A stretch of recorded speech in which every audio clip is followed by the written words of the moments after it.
好，各位同学，各位老师，各位同学，午安哦。好，那我是淡江大学电机系的李光启副教授。那我主要是就是在张老师主持的一个次世代高速运算联盟里面的一个成员哈。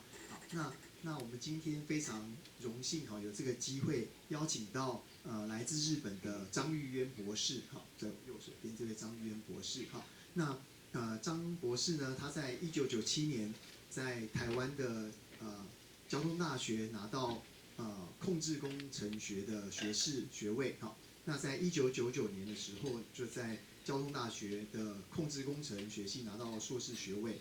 然后他在2007跟2011年分别在日本的东京工业大学电气电子工程系就取得了硕士学位跟博士学位。好，那张博士呢，其实在2000年到2005年的时候是任职在新竹就是工研院，在工研院里面任职哈。那2011年到2016年，他就在日本东京工业大学担任这个助理教授哈。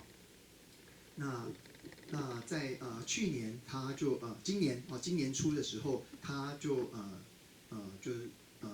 是换工作到了这个日本 NTT Docomo 担任这个副理哈。那张博士其实我们就是很早以前就认识他了，他在这个无线通讯有很多的贡献哈。那他的兴趣包括多使用者的 MIMO 系统啊，就是 Multi-User MIMO System 哈。那还有大规模的 MIMO 的系统，就是 Massive MIMO System。然后还有使用者排程演算法，就是 user scheduling 的 algorithm 哈。那还有 MIMO 的探测系统，还有毫米波的无线通讯系统哈。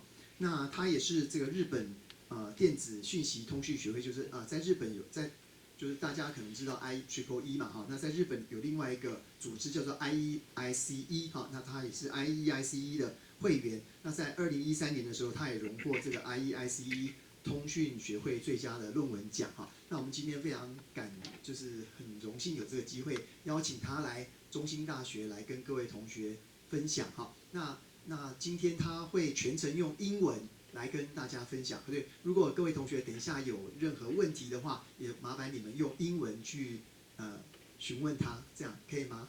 好，那如果大家没有问题的话，我们就以最热烈的掌声来欢迎一下张博士哈。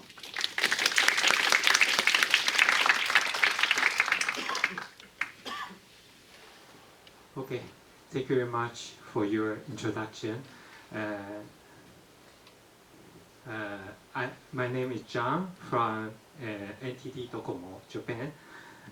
Today my topic is prospects for next generation wireless communications beyond 5G and 6G, enabling high-speed communication. Here, because our company is a mobile phone network operator, so here the wireless communication means the mobile communication. Okay, so today I want to share our vision about beyond 5G and also 6G. Okay. And although Professor Lee has introduced me briefly, here I prepare a slide for myself. I was born in Taiwan and was raised in Taiwan and also studied in Taiwan. And I received a bachelor degree and also master's degrees in Chiao Tung University. And instead of the military service, I joined Industrial Technology Research Institute of Taiwan. And over there, I was working on the receiver of digital TV receiver, okay, as a hardware engineer. And over there, I doing especially for the hardware of for example, the radio receiver front end. And In that time, because my major in the Chiao Tung University is the control, electronic control. So I want to learn more about wireless communication. So I just try to, how to say, and also I want to learn abroad, especially in Japan, because I learned Japanese from I was senior high school student, and so I want to go to Japan, and at that time I received a scholarship from the Japan Taiwan Exchange Association. Okay, so by this chance, I can go. I went to Japan and entered the Tokyo Institute of Technology. And because I changed my major from control to wireless communication, so I just entered the other master course, and then I get PhD degree in 2011. And just as the introduction of Professor Lee, my major in Tokyo Tech, the Tokyo Institute of Technology, my major, my research is about MIMO, multi-user MIMO, and so on, and the scheduling of MIMO. That is just for 4G, okay. And then, after the PhD, I stayed in Tokyo Tech as a postdoctor and also the specially appointment assistant professor, and also become an assistant professor.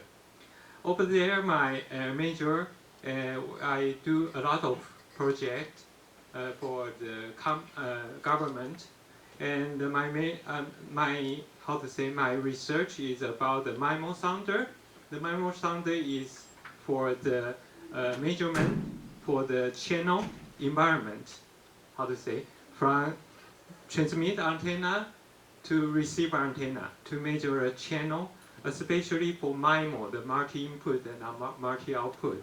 That means we have a lot of transmit antenna and also receive antenna. And also we have done some research about the millimeter wave communication. That is for 5G and also beyond 5G. And from 2024, I joined the NTT Docomo, the 6G Tech Department as assistant manager. And now my research topic is about beyond 5G and 6G.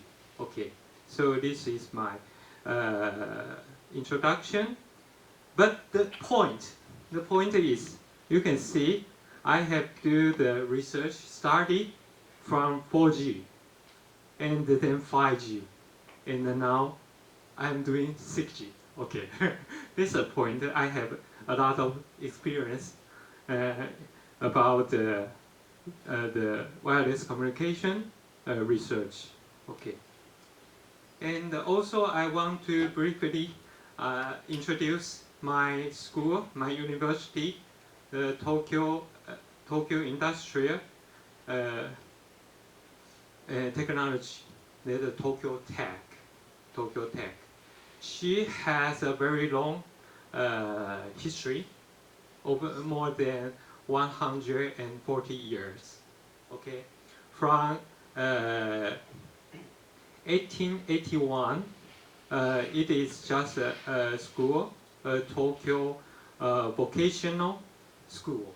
That is just for industrial product. That is in a location called Kuramai. Kuramai, maybe this is Yamanote line. It's just over there. If you have been Tokyo, you will know the Yamanote line here, and it's over there. Okay. Sorry, this is in Japanese, but I think because it had the Chinese character, maybe you can understand this map easier. Okay, and because the great earthquake, so the Tokyo Tech moved to the place called Okayama. Okayama is over here. That is outside the Yamanote line over here, but very close to Meguro. Okay, so this is a very good place. And from 1929, our school became the Tokyo Institute of Technology. That's just the name so far. And you can see it is very, this is first the main building of the Tokyo Tech. Okay, very old picture, but now we still can see it's just like this one, the same building. And because the earthquake, so this building is built very strong. The word very, how to say? Okay, so very, how to say? Very robust to earthquake. And you can see, because it's Tokyo, so we have very clear for how the season. Now this is the picture is took in was took in April, so you can see the sakura over here, very beautiful. And from 2000, from October, October, yeah, October of 2024, Tokyo Tech is integrated with the Tokyo Medical and Dental University. Medical University, now it just become the Institute of Science Tokyo, Tokyo Kagaku Daigaku. Okay, become a new school. Okay, this school is very similar to the Jiao Tong University.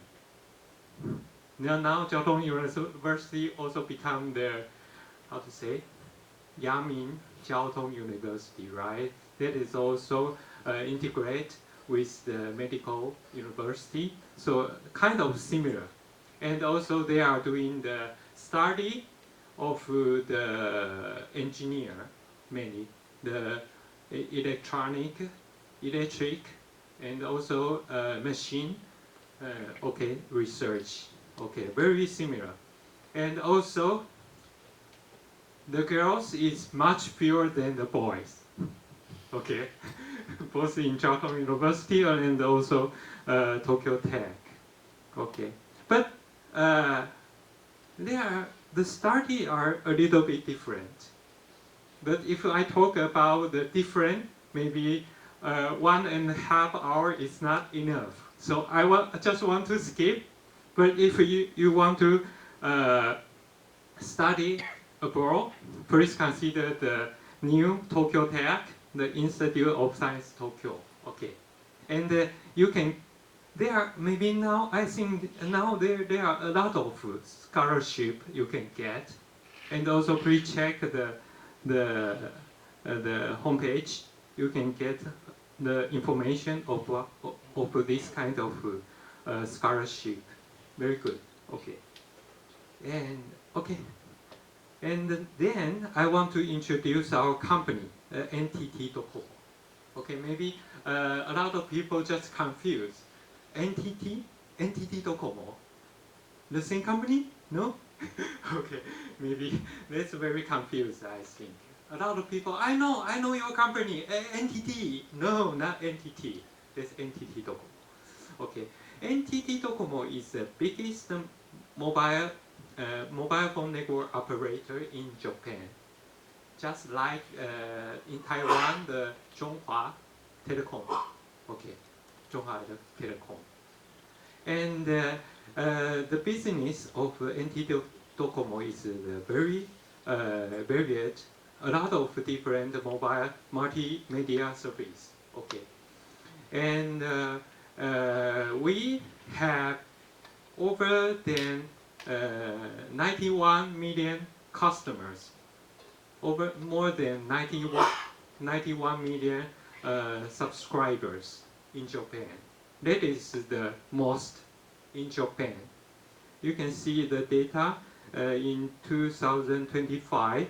The total amount is 216 million, and more than the third of one is our for our company. Okay. And about the history, originally we are from the NTT, but here is an older NTT because that is part of the, how to say, government. It's not company, it's a part of the government. Then the entity is called Nippon Telegraph and Telephone Corporation. They're a fixed telephone. Okay, so they have the network of the telephone. And in 1968, we are just the department of the pager service. Do you know pager? Pager service. Just something like a very small device you can put in your pocket. When someone wants to call you, the pager will then you can see, okay, this number is just calling me, so I have to find some telephone to call him. Anyone call me? Okay, so that's just per pager. Maybe a lot, or some of you don't know the pager, I think. That's a part of the wireless communication. Very simple, but very, how to say, efficient approach. So you should find some telephone, the fixed telephone to record the pager.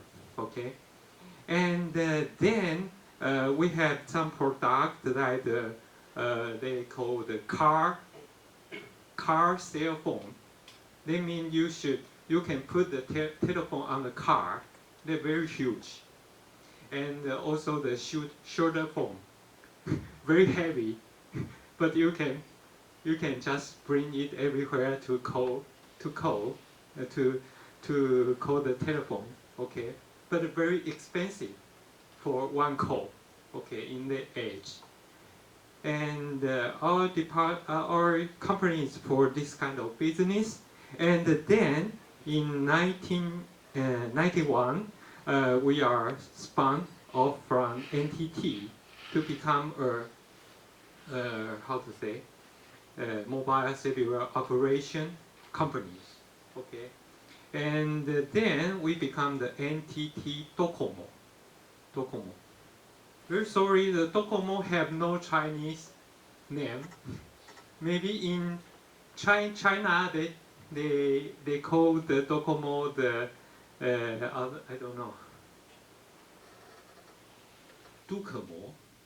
I don't know. Very maybe not so very good. But we did have the Chinese name, but maybe even you hear the name, you don't know what's the meaning. But originally, it's from this phrase is do communications over mobile network, the Docomo, in English. But in fact, it's from Japanese. Japanese Docomo means everywhere. That means you can call by the mobile phone anytime, everywhere. Docomo. This is the phrase of our company. And we just checked the local. This is local from 1991 to 2008. Very cute, right? And now we become this icon. And in 2022, we just returned to NTT as a subsidiary. Okay, that means the NTT just become our parents' company again, but maybe for some reason or for some strategy, but I don't know.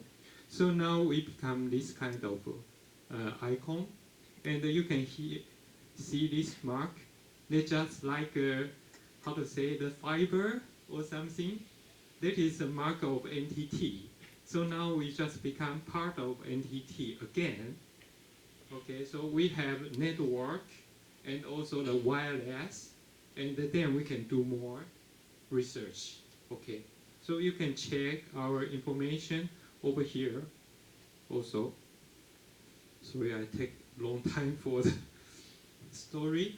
And now we are going to introduce our main topic today.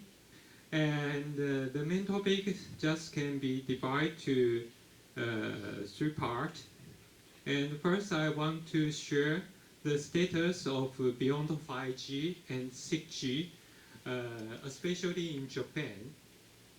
And then I want to share our vision, the vision of NTT DOCOMO. Okay, and I want to show some results because we are working on a lot of research topic around beyond 5G and 6G. Today I want to just show some example, 3 kind of example. And the first one is called New Radio Network Topology, and also a non-terrestrial network. And the final is in-network computing. But in fact, I'm not expert on the network architecture, but I think the in-network computing is one of the important point of today's call, the talk. Okay. And finally, I will give some conclusion for this talk.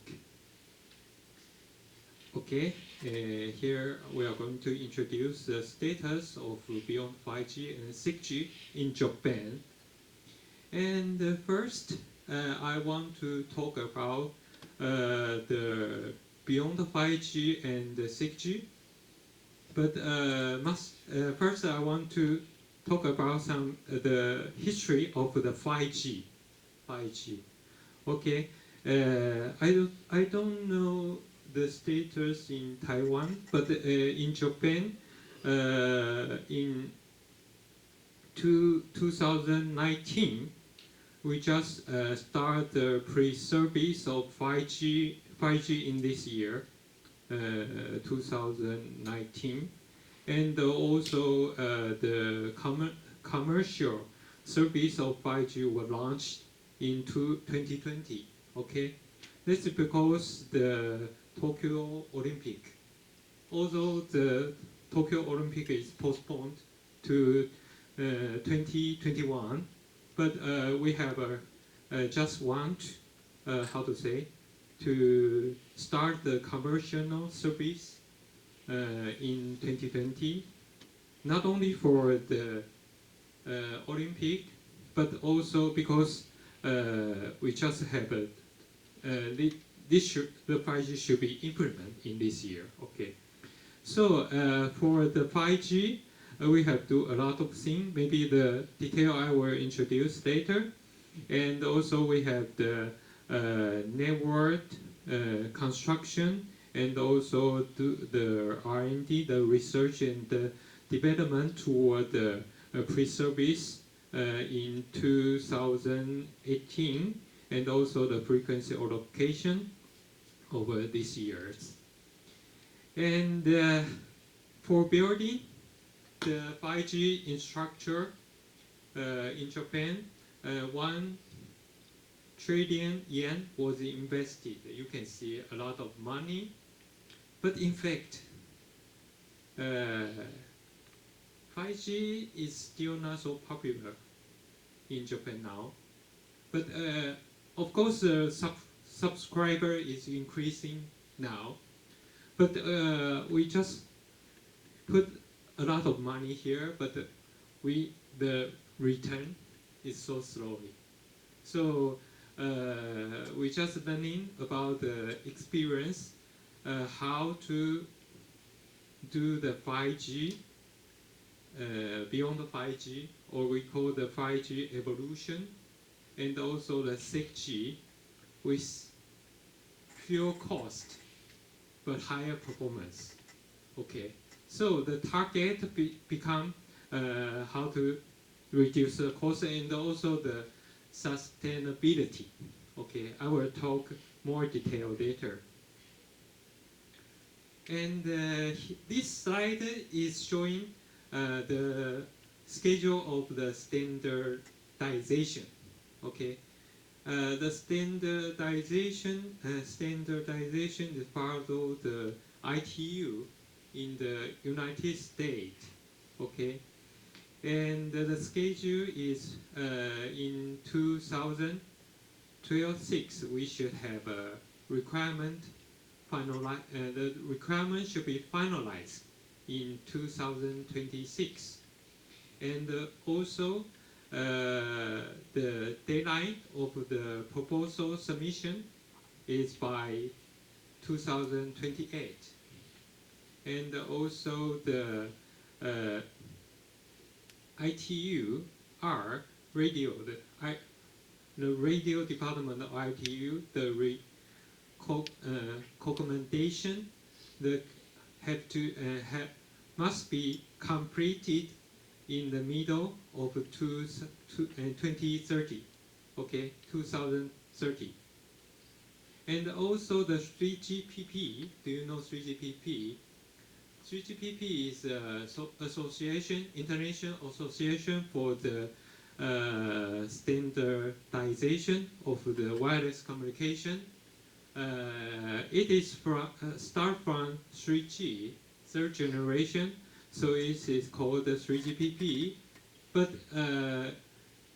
this association do a lot of work from 3G so far to 6G. So it is just called 3GPP, and the schedule of 3GPP is just synchronized to the schedule of ITU, and in 2025 we have to propose the 6G requirements.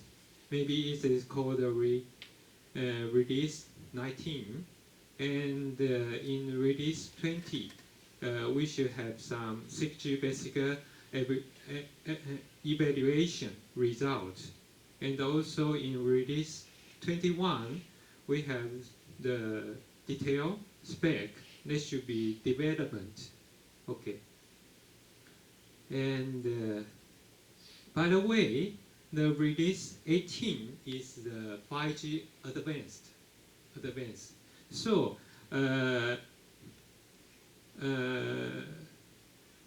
how to say? From the release to release 18, we can call it is the standard of the 5G 5G evolution or the beyond the 5G standard. But from release 19, it just become the standard of the 6G, and that is in the future. So we just can join it and to propose for the 6G from now. Okay, so. But for beyond 5G is just kind of fixed. And also about the R&D of 6G, first I want to introduce the history of 5G. Here also we have a basic concept from 2010, and then the study project launched in around 2012, and also we have some demo experiment and standardization and development. This is the process of the design and research for 5G. And also in this block, this is the process of DOCOMO. Okay, we proposed our concept in also 2010, and also we have our vision that is published as a 5G white paper, and also we have a lot of demo experiments. we had the demo equipment in these years. And also for government, we have this kind of associate radio industrials and also the business, this kind of association, okay? And we had the 5G mobile promotion forum for the 5G development. Similar to the 5G progress, for 6G, we also have almost the same progress from 2017, maybe faster than 5G.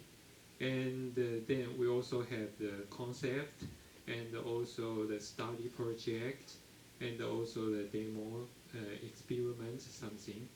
And for Docomo, we have start from 2017. We have published the white paper and also our concept. We have 5 versions of our white paper, and now we are starting some demo experiment right now. And for the forum, we have the XG Mobile Promotion Forum. Okay, I will introduce more detailed later, and we have some technique project for the development. Okay, this year we have the Osaka Expo, so we also have some demonstration over the expo. Here is a very brief introduction of the XGMF, the XG Mobile Promotion Forum. This is an association for the research. Maybe you will ask, what's the XG? What's the meaning of XG? Because in 5G we have 5G Mobile Promotion Forum, but now we're just doing the beyond the 5G and 6G. So you cannot say it's 5G or